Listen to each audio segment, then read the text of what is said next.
Welcome to Guide Guru. We hope this video helps. You'll start by confirming WhatsApp is up to date and you have at least one saved sticker. Once done, open a chat and tap the emoji icon, then switch to the sticker tab. Make sure to tap the star or saved section. That's where your saved stickers live. This immediately exposes the stickers you collected from chats or added manually. Keep your phone unlocked and connected. If you don't see the star, wait a few seconds for the app to refresh and then reopen the chat.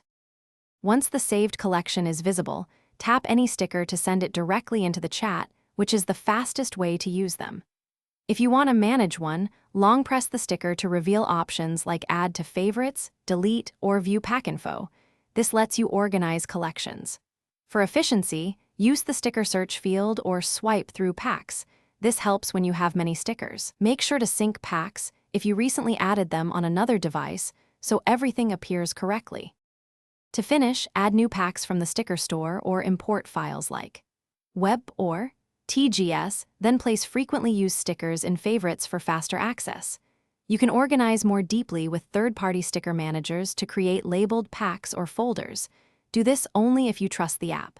If a sticker doesn't appear, first clear the WhatsApp cache and restart. If that fails, reinstall WhatsApp after backing up your chats. This resolves most sync or display. Thanks for watching. Consider subscribing if we helped you today.